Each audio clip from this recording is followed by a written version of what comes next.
Today we're going to decode blueberry flavor because it's a great one to learn from because it really comes down to two characteristic compounds that really develop that blueberry flavor. And then we're going to round it out with some common fruit esters and a little vanillin or vanilla to kind of give it some depth. Now, if you're new to this channel, this is a great video for you to jump in on and learn because most fruit flavors have a common base of esters, and there's like usually a few compounds that really help develop whether it's a strawberry or a blueberry flavor. And anybody can make these formulas. They're really simple. This is just a 7-ingredient formula plus propylene glycol. And it's just simple mixing, but you'll end up with a blueberry flavor. Now, if you've been following along with some of my other videos, so strawberry, banana, bubblegum, 4 of the compounds in this recipe are also used in those recipes. So we're only introducing 3 new compounds, and the key one for us today is linalool. Now, you can say linalool. The wall at the end is because it is an alcohol. Now it has a characteristic citrusy, floral, kind of waxy note. It is also found in coriander, so if you don't like coriander like myself, it's not responsible for that flavor. Those are a couple other compounds. So this one tends to be more pleasant to deal with, but it is an interesting compound, readily available. And then the other compound is cis-3-hexanol, and this is that we use this in the strawberry formula. It smells like fresh cut grass. So if you were to take your lawnmower, cut some grass, pick it up and smell it, you'll get this smell. It's called leaf alcohol. Both are found naturally, and the information comes from a patent in 1977. And the inventor just basically mixed varying proportions of these two and ended up with a blueberry flavor. It tends to be more cis-3-hexanol and a little less of the linalool. You know, a decent blueberry flavor, again, it's going to have a more intense flavor than a natural blueberry. Unless you get the northern blueberries, the really small ones that are red inside, these tend to be more sweet and sour with a hint of fruitiness, not necessarily well-defined blueberry flavor, but a really ripe, good northern blueberry does have a very distinct flavor. Now, I've previously made a variation of this recipe, just testing things out. And you do get a blueberry flavor or aroma. Making the connection between the fruit and these flavors, you know, there needs to be some visual indicators and sweet and acidity to help. But it does smell like blueberry. I don't want to use the term artificial because these are all natural ingredients. Everything here is found in nature, and we're just recombining them for our purposes. So, but it does have that more intense blueberry flavor or aroma that you find in commercial products, which makes it very useful for adding to syrups, cocktails, you know, sodas. You can really kind of enhance the flavor of blueberries in a dessert if you're a chef. So there's lots of things you can do with this. And it's not just about replacing blueberries. It can be working with blueberries to get that, you know, more punch in your flavor. And again, as I mentioned, all natural compounds, so technically it's a natural flavor, but it does come across slightly more intense. And some people would define it as artificial because of that intensity, but I don't like to use the word artificial because these are, again, all natural. So actually, let's just put this formula together because it does make an interesting flavor.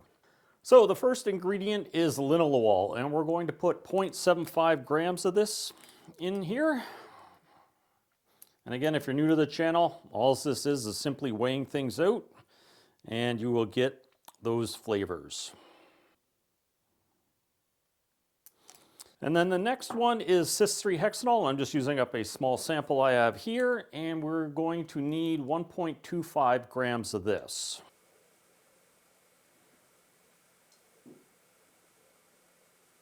Now at this point, I'm just going to kind of stir this up a little bit and give it a smell based on this old patent and see if there is actually some resemblance to blueberry.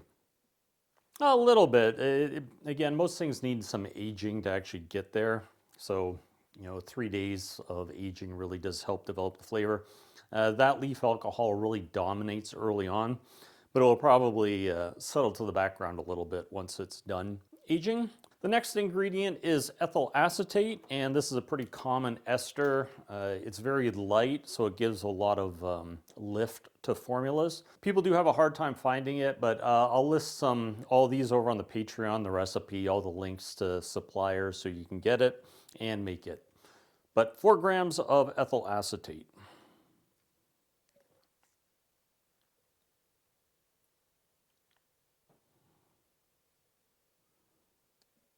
And if you go over, as usual, that's okay. So the next ingredient is ethyl isovalerate. Now you'll find this in apple flavors, but also in iron brew. And it's kind of one of those characteristic flavors of that Scottish soda that really kind of makes it stand out.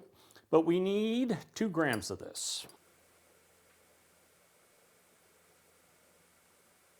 Next ingredient is ethyl 2-methylbutyrate, and this is kind of another ester, and it's just kind of rounds out the ester flavors. This one's more of a generic fruity flavor, but we only need 1 gram of this.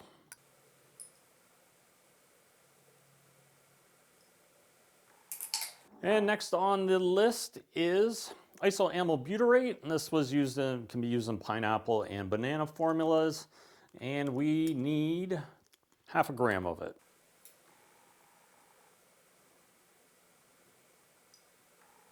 And last is vanillin or vanillin, and I pre-weigh out stuff just because it's easier. Powders tend to fall in there and you don't get an accurate number.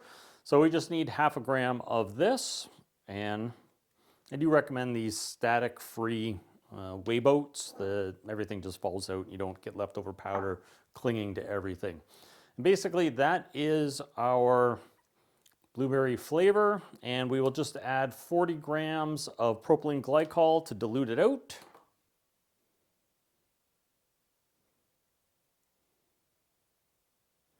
And that is it. Now I'm just going to put this on a stir plate, and then we'll do a quick taste test to see how it comes out. So while this is dissolving, I'm going to take that off, and we're just going to measure out our basic taster. And if you're new to the channel, a basic taster is just a 10% solution of sugar and water. So add 100 grams to a 1 liter bottle of water, and then fill up to 1 liter. These ones with graduated marks really help.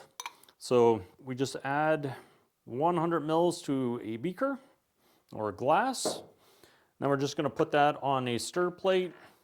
I'm going to grab a magnetic stirrer, get it stirring, and we're going to take our blueberry sample. You can do this one. I like using the aged ones. Again, aging just helps bring all the flavors together and make it more uniform. When doing these, you can taste them right afterwards, but you're going to get a better result if you give it at least 24 hours, or even a couple hours will make a difference. And as usual, just 2 drops. You can use more if you want, but taste it with 2 drops to start. You can use less if you want. It's just this idea that 2 drops at this dilution is going to get you in the ballpark of what you're looking for when it comes to using as a flavor. Now we'll let that stir for a second. And you can use this in cocktails, so you can make a martini. Anything with alcohol, you do need to use more. So non-alcoholic drinks, so like a soda, are going to use less flavor. But universally, if you're using one of your own developed flavors in a cocktail, you need to use probably twice as much, but always taste it and try it. You're not going to hurt anybody doing this by tasting it. You know, the flavor levels are still quite low, well below 500 parts per million. So you're going to get a more intense flavor if you use more, but again, if you go too high, it's just going to have this off flavor that's not quite pleasant. So start with 2 drops and then build up. So let's see how this tastes. And I'll just drink it out of the beaker because it's a flavor development channel. So yeah, it definitely does have a sweet, pleasant blueberry flavor. It does need a little bit of acidity to give it more of that natural blueberry flavor, but this has that kind of classic blueberry flavor of the commercial side, not necessarily of the natural side. You'd need to dilute this down a lot more. With the 2 drops, it really gives that intensity, but it's quite pleasant and something you would find at a level in a soda. But I would say this is a very successful recipe. I'm quite happy with it. And it's only 7 ingredients and super simple to make. And I make this in real time. So, less than, 15 minutes. Without the talking, 5 minutes to put it together. 24 hours to age, and then you have something that you can put in drinks and make things really unique for people and give them a new experience. And that's what this channel is all about. I will post all my stuff over on Patreon, so sources for the ingredients and the recipe. If, anybody who supports Patreon, I really do appreciate it. It does help keep this channel going. And if you have any questions that everybody needs an answer to, post it below. But if you have questions about formulas and stuff, post them over on Patreon, and I will try to get back to you. So thanks for watching. I'll see you in the next video.